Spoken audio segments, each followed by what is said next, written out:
The sounds of chainsaws cutting down trees and new tiles being nailed onto roofs let you know that the recovery process is well underway at First Baptist Church Collinsville.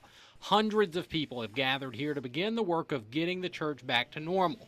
With a day off from school, it meant there were lots of kids here pitching in.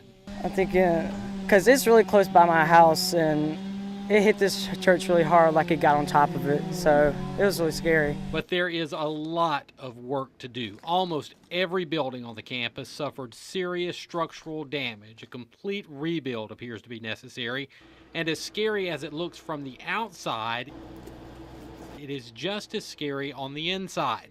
Offices and Sunday school rooms with holes in the roof and caved-in walls and lots of water damage. It's hard to see inside the sanctuary because of a lack of electricity, but a close look reveals that they will not be having services here anytime soon.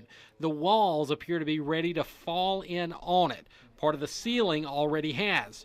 Church members here remain optimistic, though, as they try to figure out what they will do next. They're positive that God is working through this. I think everybody's just going to come together through this. I mean, God's really been bringing this church together the past few months, over the past year, and this building's pretty new. I mean, we just got done with it, but I think He's using this to bring us all closer together. And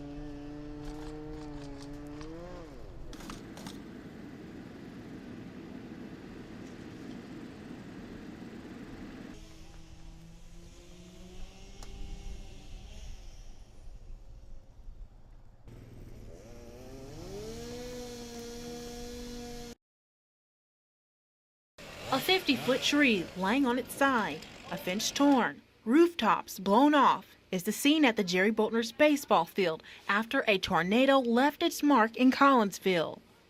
To see it gone, Coach McCain was in his house, and he said in 10 to 15 seconds it was all gone. With support from the community, Jerry Boltner has invested more than 40 years of his time and personal savings in this area.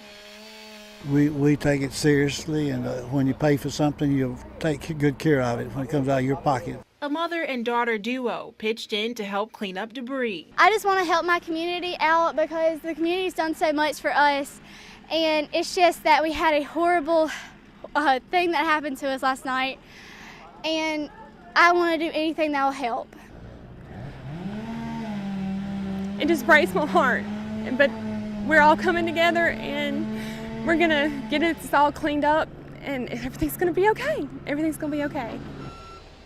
Boltner says damage assessments were taken to get an idea of how much work needs to go into restoring the facility. It'll take a while, and I don't have a whole lot of patience, and they really tried to show me or tell me that, Coach, you got to be patient. Since most of the damages were done outside of the field, Boltner says it's in good enough condition to continue baseball training.